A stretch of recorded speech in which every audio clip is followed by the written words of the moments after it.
Rashad, why you didn't Anyways, hit me up? Hey, Rashad. What's up, Rashad? Thank you, Rashad. brother, I love you, brother. Trump lit. What's up, Rashad? Yeah. What it do, boy? Hey, Rashad. Welcome back, man. Today we have a very, very special discussion to have and things of that sort. You guys know and love him. He's been on the channel before and things of that sort. This is Mr. Jimmy Hill, all the way from the Atlanta. Hey, Jimmy, how you doing? Hey. Yeah, what's going on with it? Man, I can't call it, man. You know, just enjoying my Sunday, laid back, just had me some lunch and probably about to hit the grocery store or whatever later today before the week gets started and stuff. You know, just easy going Sunday. How about yourself? All right, well, I appreciate you. I appreciate you having me here. You know, to continue that anytime having to do something with it against injustice, especially what happened to my son, and you know, about holding these people accountable. Then you know, I'm game for it.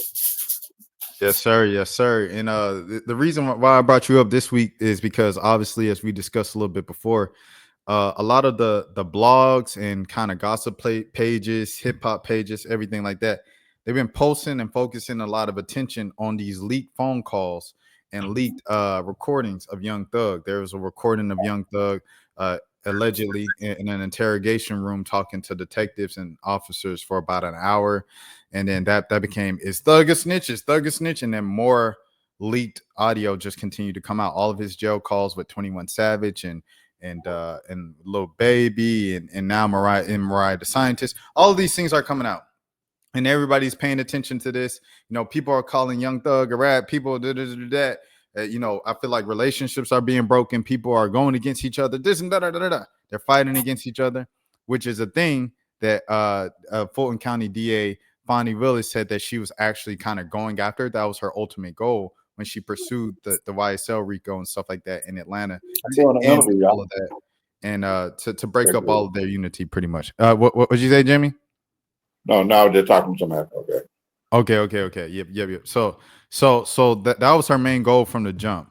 However, the YSL trial ended up being the longest trial in Georgia history, and you can only imagine the type of funds that it put out. In addition, Fonnie Willis also pursued a RICO against Donald Trump for general election corruption and the 2020 election and things of that sort.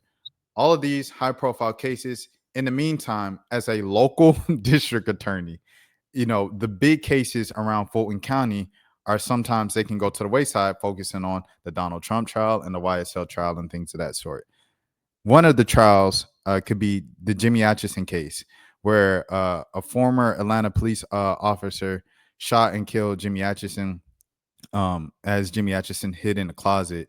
And he was unarmed. He thought he had a gun. He came up with a bunch of different excuses. None of the stories were consistent from the time that it happened in 2019, I believe, and all the way up to now. So, Jimmy, I guess just the main thing, you know, you've been fighting and been calling out Fonnie Willis, the DA in Fulton County, for a while now. With this latest news of, Fonnie Willis won the YSL stuff, what is your message, man, of just like, don't forget about me. I feel like you're forgetting about me and all of those things. Well, you know, you got to understand, in this case, from the beginning, this happened like 8 or 9 days before the Super Bowl that was played here in Atlanta in 2019, and they wanted to sweep it on the rug. And the continuation of sweeping on the rug is still in effect, and it shows how Fulton County District Attorney Fonnie Willis refused to appeal this unjustly decision by federal judge Michael Brown, a Trump-appointed judge in 2018. How she refused to appeal this case to the appellate court. I mean, it's inexcusable, and it's unacceptable to me. It's a slap in the face and her excuse was she don't think the law is on her side. You are the law. I mean, did you think the law was on your side when you spent all that time and energy and money and resources going after Young Thug? Did you think the law was on your side when you spent all that time and energy and resources going after Donald Trump? When your case was denied, you appealed your case. So my son has been wrong is wrong, no matter who says it or who does it. And my son has been wrong. I mean, that the handling of this case has been one of many miscarriages of justice. It has been an example of a supreme failure in the criminal justice system. And what makes you think that I don't want to get it right? I don't want to set the record straight. No, 100%. And just speaking about that, you said it happened right before the Super Bowl, so they tried to sweep it under the rug. Then, now that it's been brought to the forefront, the Jimmy Atchison story has been told. You've been on CNN, MSNBC, all of the platforms on the national level. People know about Jimmy Atchison, and the outlets like Capital B and AJC continue to report on your protest that you're doing each and every single week in Atlanta, doing this nonstop work and things of that sort. What do you think it is now? Because it's not necessarily just she's sweeping it under the rug. People know about your son and your son's case. Well, when we first met Panic, I pulled the kind of district attorny Panic with Panic, Honest, I don't know which way, but she was very arrogant and nasty from the very first beginning. And I was saying to myself, oh yeah, we got to fight. And like she told us, her decision gonna be her decision. And she really, you can't never forget though, the large donation from the police union. The police union donated to her campaign. And so you can't forget about that. And so the thing is, that there's just no excuse why if she speaks on integrity, she always talks about integrity. But where's the integrity in not standing up and trying to fight for justice and hold this officer accountable for what he did? I mean, you're a district attorney. It's your job. He was indicted in Fulton County grand jury in 2022 and charged with felony murder, aggravated assault, and violation of oath. If a Fulton County grand jury found him guilty, then why don't you take that into effect and really continue to fight for him? Why are you giving up now? There's no reason why you should give up now. You're a district attorney. You're supposed to be about serving the people. All right, this your way of serving the people. What kind of message are you sending? Oh no, 100%. My thing is like you said, what kind of message are you sending? When we go back to this YSL trial, right? At the beginning of it, the initial press conference was, we are going to end gang violence and make Fulton County a safer thing. This isn't going to fly in Fulton County. I'm all about this. I'm all about that. When you hear that, what is your reaction to that? When you hear that? Well, when you're talking about ending gang violence, first people you have to start with the police. That's the biggest gang. That's the biggest gang in America. They're protected through qualified immunity. Why would you need qualified immunity if you didn't do anything wrong? They continue to target us, and they're protected by DA, district attorneys, like Fannie Willis.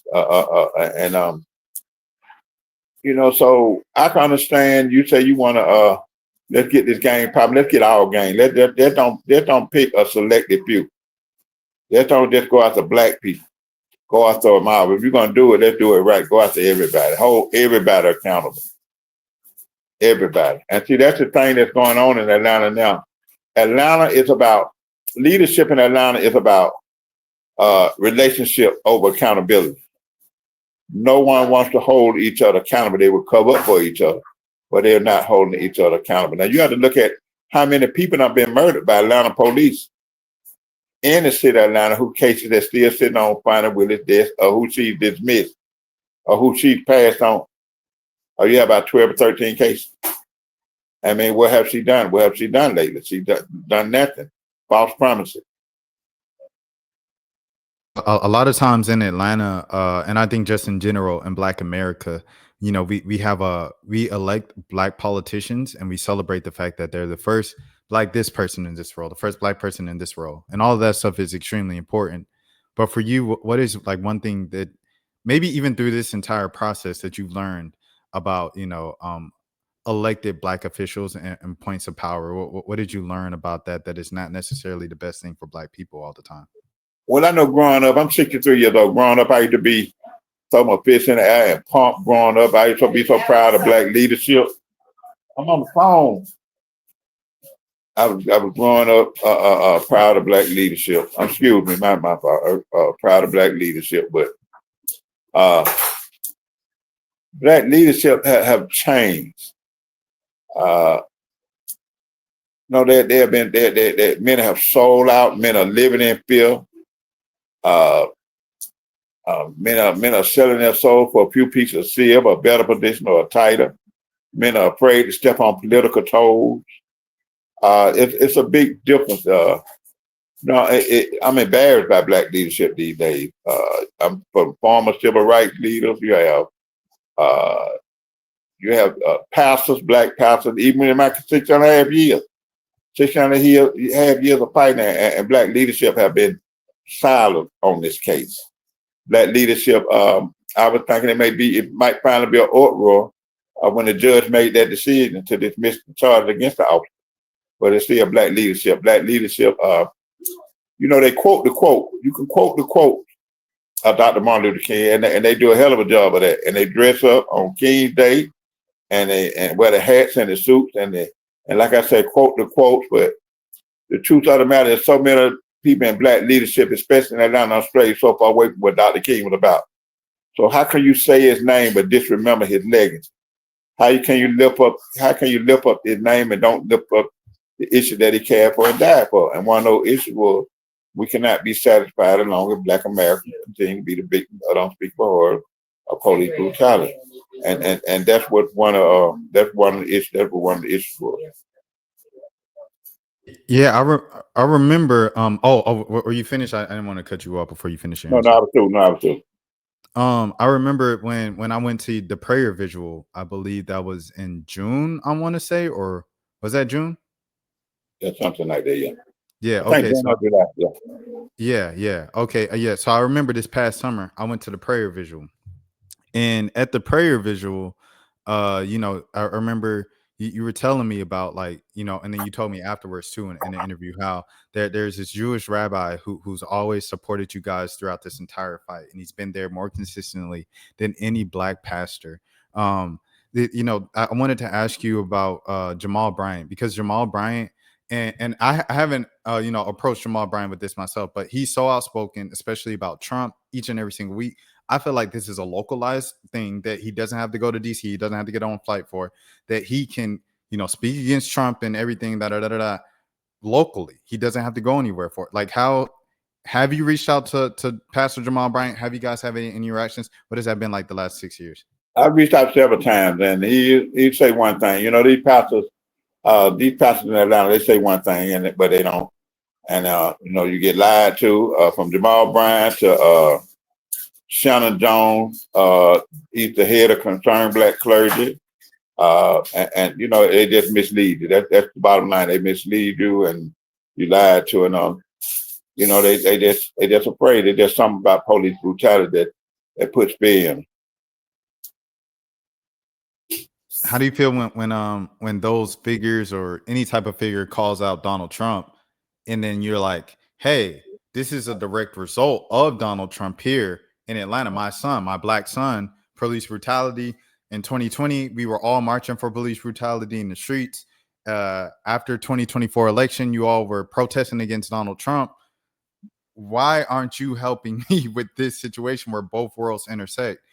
Like, how do you feel when people still continue? Is it like, oh, okay, that's just lip service? I see through the glass of mirrors. That's all for fakes and likes or whatever.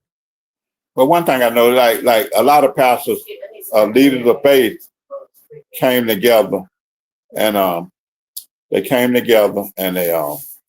lot of black pastors, leaders of faith, came together in Atlanta and met at the King Center, and they asked for stop the genocide that was happening over in Palestine, the Israel-Palestine conflict.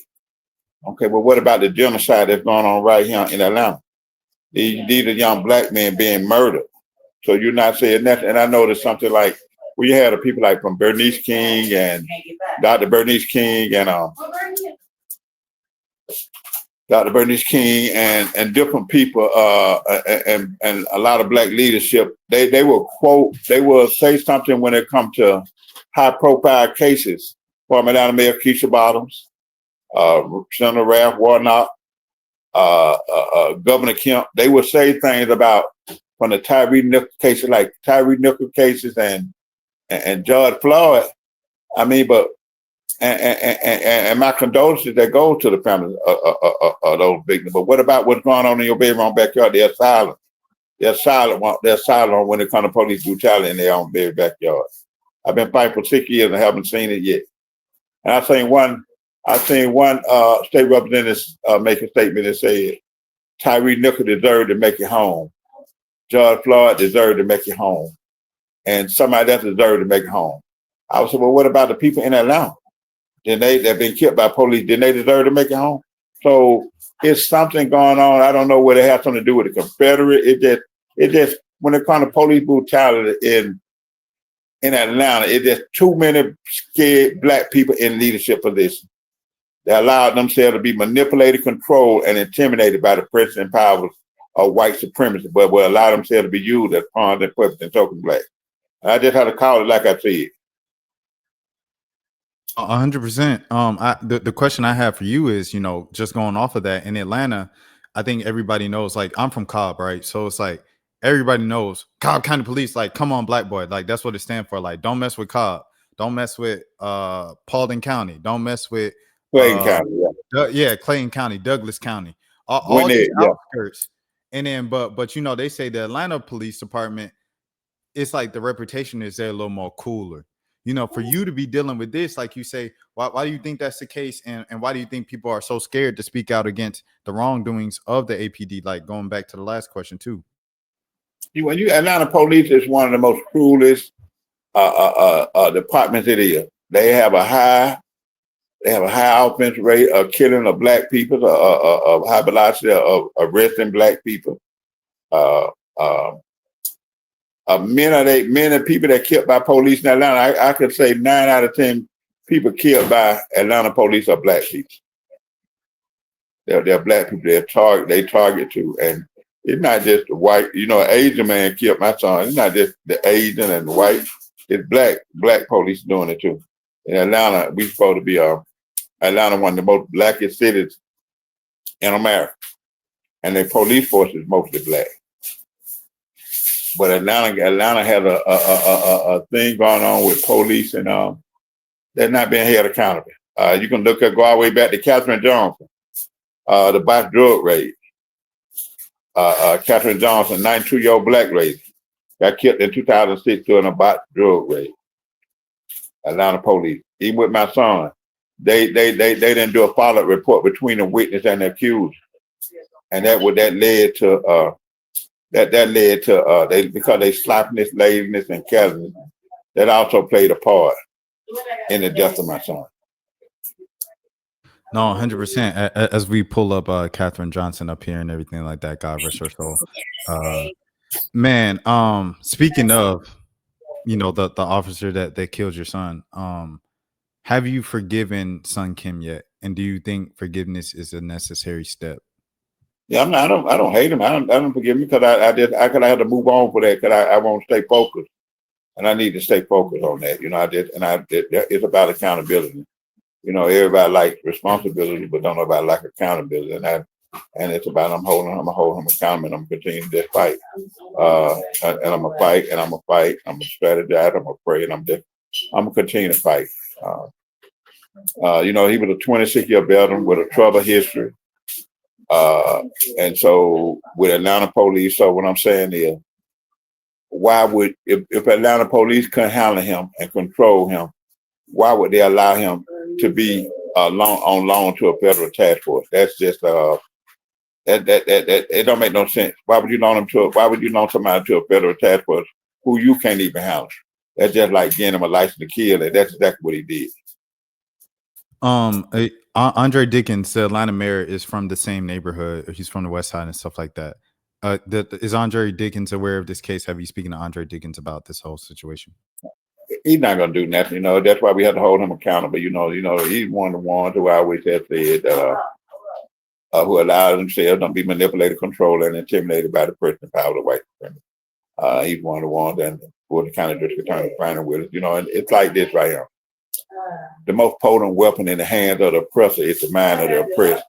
Yet the oppressor wouldn't be so strong if he didn't have a accomplice among the oppressed.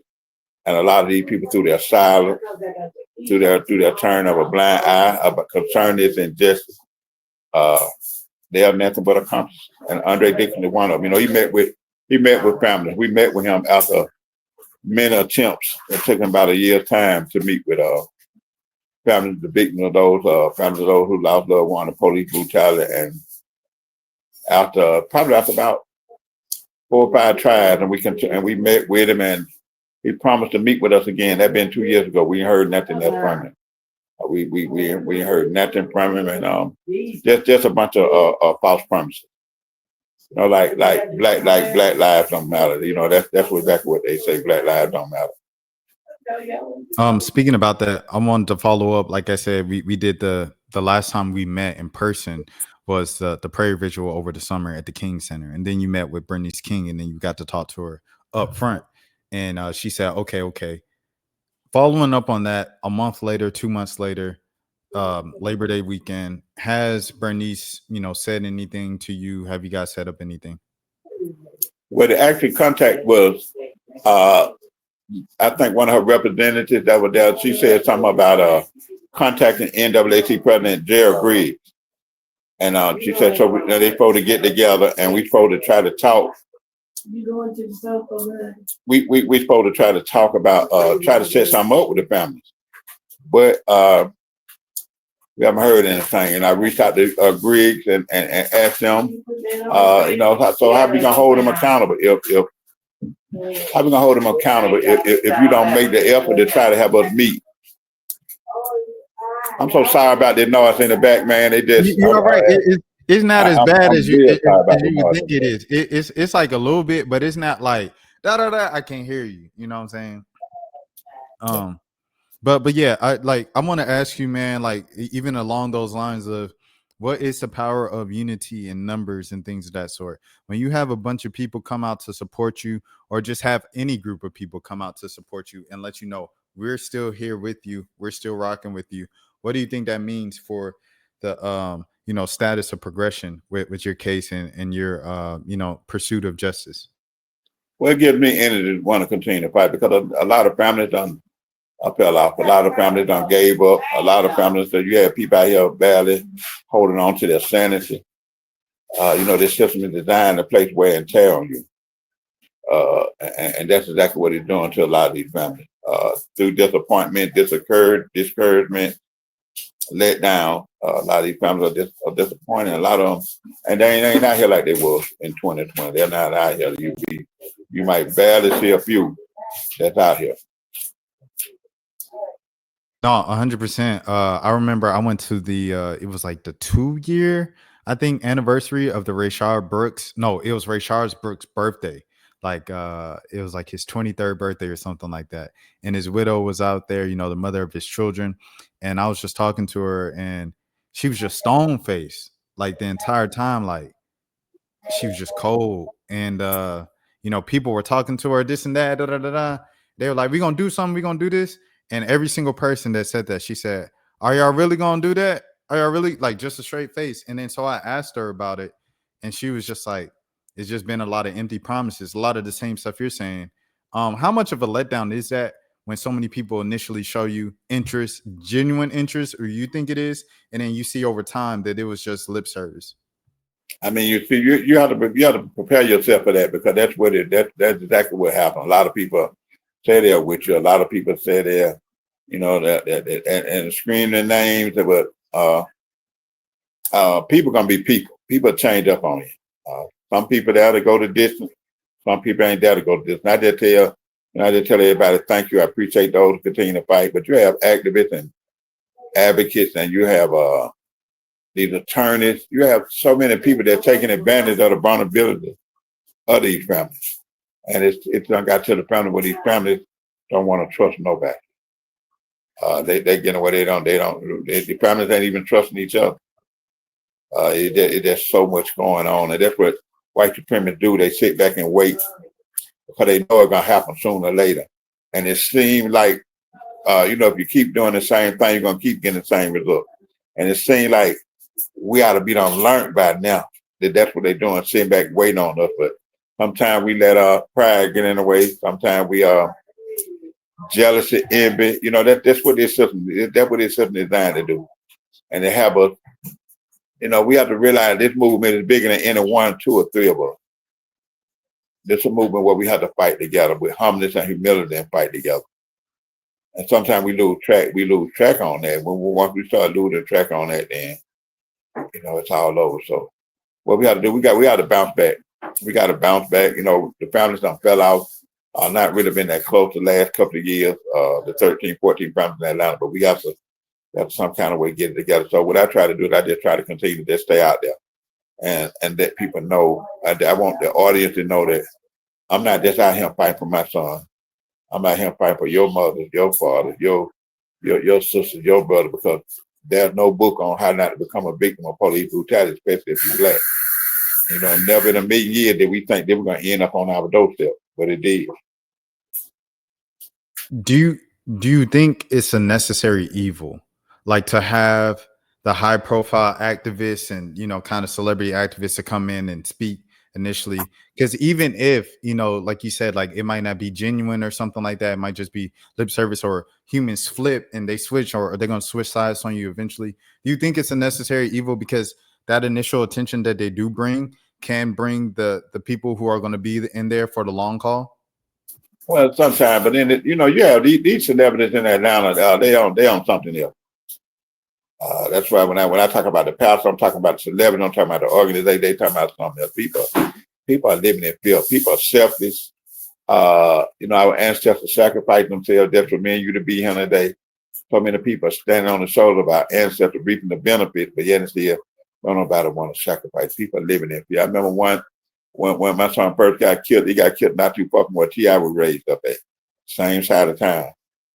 And we NAACP President Jerry Griggs made a call to T.I. And because his relationship with Keisha Bottoms, you know, Keisha Bottoms had a lot of relationship with entertainers. And by her placing a dark cloud over this case from the beginning, T.I. said, we heard him on the speakerphone. He said, "What you gonna do about the Jimmy Ashton case?" And T.I. response was, "I don't want to have nothing to do with it." That's the man. Wow. I mean, that's what it is. And so, but yet and still, when they go to talking about, and all our rallies have and press conferences have been nonviolent, but when people have, you know, where they were burning stuff in Atlanta, and the first thing people go do it, they go get T.I. and Killer Mike. I mean, who are they? I mean, they say they active. It's Killer Mike. I haven't seen Killer Mike out here in the street. I haven't seen Killer Mike talk to not one in the family. Even when they say about Jermaine Dupri during the Super Bowl, when he's supposed to be connected with the family, I haven't seen none of the families I know not here in Atlanta that he talked to none of them. I've been in contact with just about every family that's here for the past 6.5 years. So these celebrities, they don't, you know, they strictly for themselves. They strictly for themselves. State representatives, city and state officials, these pastors. I mean, it's a sad story now. So we have to do is try to educate people in the communities and make them aware, because they're leaders also too. But for leadership in Atlanta, I don't trust leadership in Atlanta. I call it misleadership. Misleadership, not when it comes to police brutality, misleadership overall, leaving us out there in the ocean and leaving us without a life jacket, leaving us to drown, because black leadership has totally, like I said, black leadership in Atlanta, they have totally changed. Speaking about that, like you said, all the celebrities and stuff, I want to ask you about you know, Young Thug's dad, because Young Thug's dad, he was out there every single day at the courthouse. He was speaking against Fonnie. Election comes, he votes against Fonnie. He's public about it and stuff like that. Now that his case is over with his son, and his son is out, and his son, you know, is doing what he's doing and stuff like that, living his life again. Has that ever been a thing of like where you might have thought of reaching out to them and seeing, like, you know, this is Young Thug and YSL people directly, and they saying, Fonnie, like, you need to get on this, you need to get on that, just like how you got on us? Was that a Well, I had some friends that I must have not called them friends. I just had some people I know in the movement that that been on the podcast that they had, and they asked me that I want to come on the podcast, but I was just sometimes be so busy, caught up with everything else, and then I was in and out of the hospitals. I had prostate surgery, and they cut my bladder by mistake, and I had 6 blood transfusions and 2 surgeries. So I was in the hospital for almost 2 months. So it's a lot of things that it's a lot of things that were going on. And I try to catch as much. I'm not able to move around much as I used to. And even missing one of my biggest disappointments was missing my son's court date. The second one, and but I caught the last court date, and what his officer got on the stand. And I really believe that from the beginning that the district attorney, assistant district attorney Brian Watkins, who represented us from the Fulton County District Attorney Office, I really believe he was sabotaging this case. He was misrepresenting us. I mean, how would you feel? I mean, if you're a district attorney and you're going to interview the people you're going to bring. I mean, if I'm representing you, I'm going to bring the people that's for you. I'm going to bring them and I'm going to have interviews with them first, if they represent you. And they're going to be in your best interest. How about this man brought 3 Atlanta police officers in. He represented us, and all 3 of them agreed with the defense, saying that Son Kim was a federal officer. And we were saying that he was a state officer executing a state warrant on loan to a federal task force. But this man brought, from the beginning, he brought 3 Atlanta police officers that said he was a federal officer. So what good, I mean, why did you even bring him? What good was that going to do? And several times the judge had to get on him about doing his homework. You ain't doing your homework right. And then at the end, when they had Son Kim on the stand, he didn't grill him. He didn't hold him accountable. I mean, you a minute and a half, and he was off the stand. You had this man on the stand, and you didn't ask the proper question. Sometimes you afraid of you don't want to make the judge mad. Damn, making the judge mad. We're trying to get some kind of accountability. So it just makes me think that he was sabotaging the case, and and that's why one of the reasons why Fulton County District Attorney finally Willis, why she refused to appeal this case. I don't understand why she refused to appeal this case, but guess what? Like I said, she didn't want to present this case to a Fulton County grand jury from the beginning. Now you got to remember, till we try to put some fire up on those. They respond to pressure. Like, it's a lot of people calling now concerning this, trying to get her up here. We had Jewish rabbis. We had a lot of people calling her, and she won't answer the phone.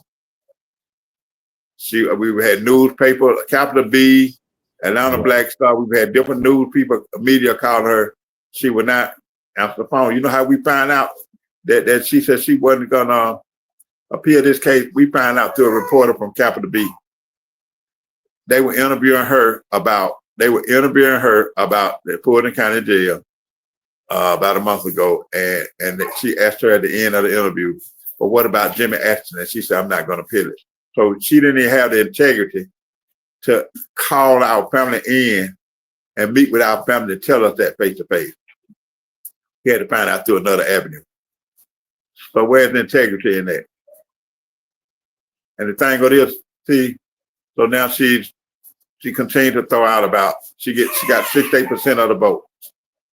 Yes, because who was you running against? Didn't nobody know you were running who you were running against. So that's why you got 68% of the vote. So I think we need to start doing a better job of holding these officials accountable, because like I said, Atlanta is about relationship over accountability, and they continue to cover up for each other. And going off of that, I want to ask: is this the number for Fonnie Willis that people should be calling? This 404-612-4981. Yeah, and let me tell you what she did one time before she presented this case to a Fulton County grand jury, when we brought a lot of heat to her. She forwarded all calls to the records room. So that calls weren't going to her office no more. She forwarded our call to the records room. So they, she got some tricks up her sleeve. Now she made it this far for nothing. She got some tricks up her sleeve, but I'm still gonna hold her accountable. We had a rally out there about a week ago in front of the Fulton County Courthouse. And it was a powerful rally out there. And we're gonna be out there again, and I'm gonna be out there again, and I'm gonna follow what she at because she's wrong. She's wrong. It's wrong anymore to seek to escape the consequences of Warren Act. Son Kim murdered my son unnecessary, unjustifiable. He was unarmed surrender, complied while posing no threat. And he shot him one time below the eye. There were three more officers in the room with him. Why didn't they shoot? It's so much from top to bottom about this case that baffles me because one officer said the story was inconsistent. One officer said he raised his right hand. Another officer said he raised both hands together. Another officer said he raised both hands, one hand in the form of a gun. Son Kim said he didn't know that my son was under the clothes. It's not like he had to open up a closet and walk in. It was one of them little small closets, slide door closet. Yeah, and my son was, So it ain't like he had to lift up no ton of clothes. He lifted up a few clothes and went back in the hallway, told the officer that Jimmy's under there. But then when we get to court at this last time we was on the stand, he said he didn't know that was my son up under. He said he saw a white eyeball. And he saw a white eyeball, and he said, don't move. But the officer he said, show your hand. So the stories are complete. And the judge even said that he don't know whether he said, show your hand or freeze, don't move. So the judge, it's just like he was just taking it for a joke, qualified and protecting them through qualified immunity. But it just shows you, they went looking for my son military style. Assault rifle and everything, like he was been lying. 8 o'clock in the morning. And that's what they do. Over a cell phone. Yeah, they do that to intimidate the community, though. They do that to intimidate the community, put fear into the community. But you have to understand, you got to go all the way back to slavery. The paddy wagon and the slave patrol. And it's always about submitting, and it's always about putting fear.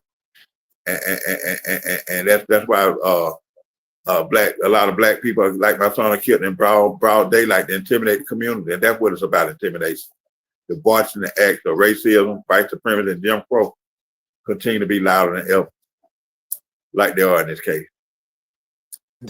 Did this case teach you anything about the president, the importance of the presidency on a local level?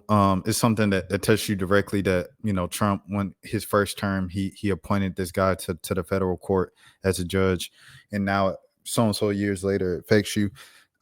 Did that teach you anything about the presidency and its direct kind of impact on local issues? Well, I didn't know that till I just found that out lately. After he did, I found that out lately that he had appointed a judge, and that's how Trump do. He set up these people in places that'll benefit him. They need to do away with qualified immunity. Like I said, why would you need qualified immunity if you didn't do nothing wrong? They lie and we die. They kill, hide behind their bed and tell a lie while we continue to, our families suffer and struggle, fight for accountability and justice, while we continue to die. My son, we lost his mother, May, and people don't know what it does to the family. We lost his mother, May of 22. She died from a broken heart center while fight for this case. So people don't understand what this really does to the family.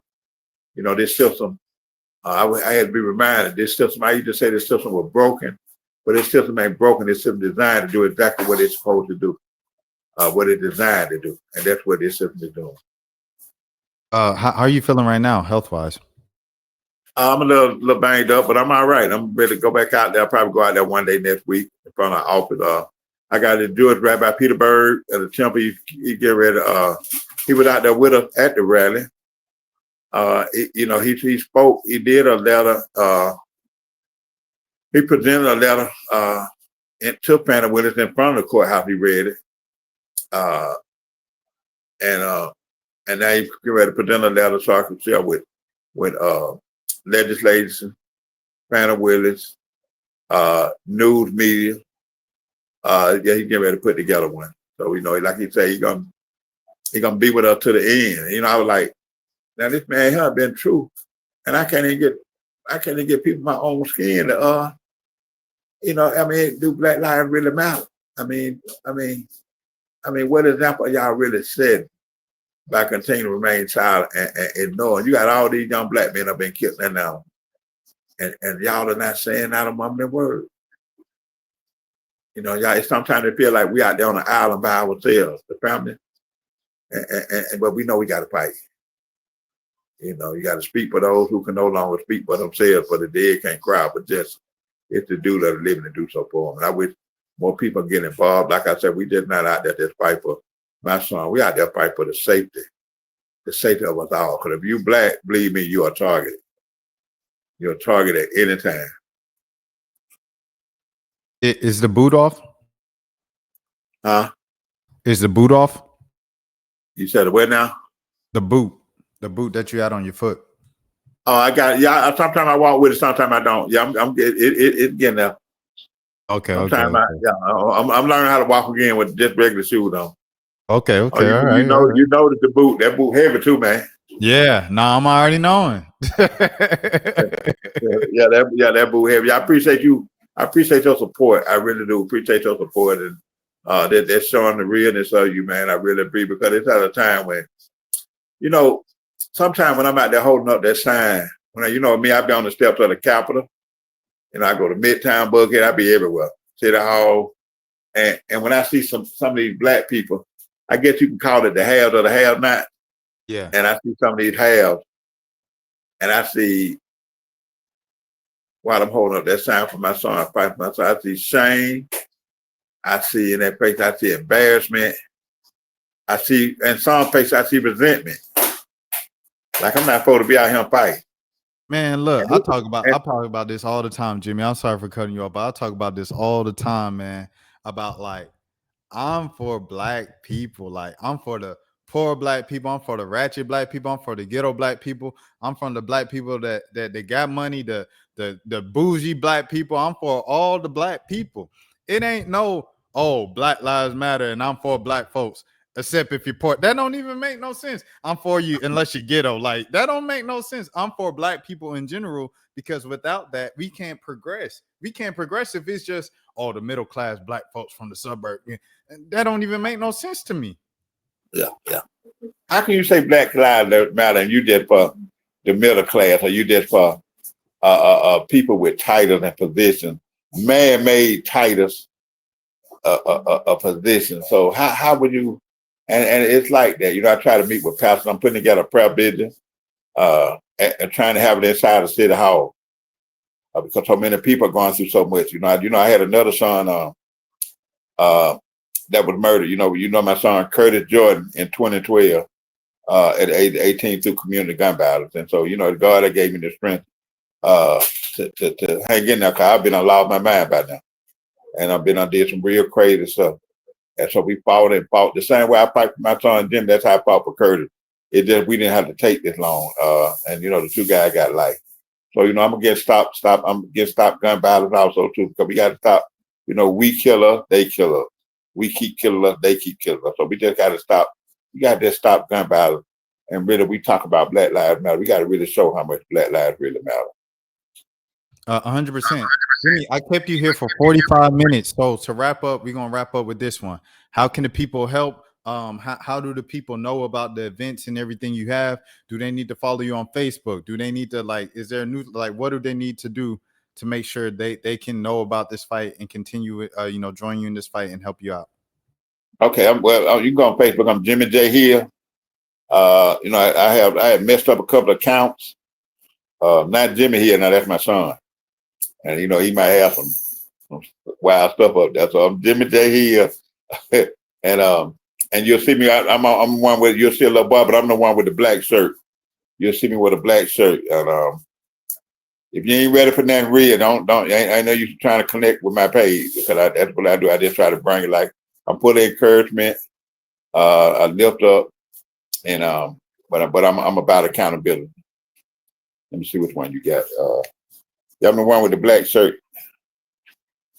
Yeah, I did that. You got it right. That's the one right there. That's me right there. Yeah. The one with that's the how you face. find me. So this is the page on Facebook. Y'all make sure y'all tap in to know all the events every single time that he's going out there to speak. If you're in the Atlanta area, go out and show support, everything like that in front of the courthouse. And don't just be a bystander, say something, speak up. And yeah, Jimmy Hill, we appreciate it so much, man. 45 minutes. I appreciate it. I know you're busy. All right, man. I appreciate you, man. All right. And until next time, as always, my name is Rashad Milligan. Please take care of yourselves. All right. Well, God is good and just for Jimmy Atchison. There it is. Justice for Jimmy Atchison.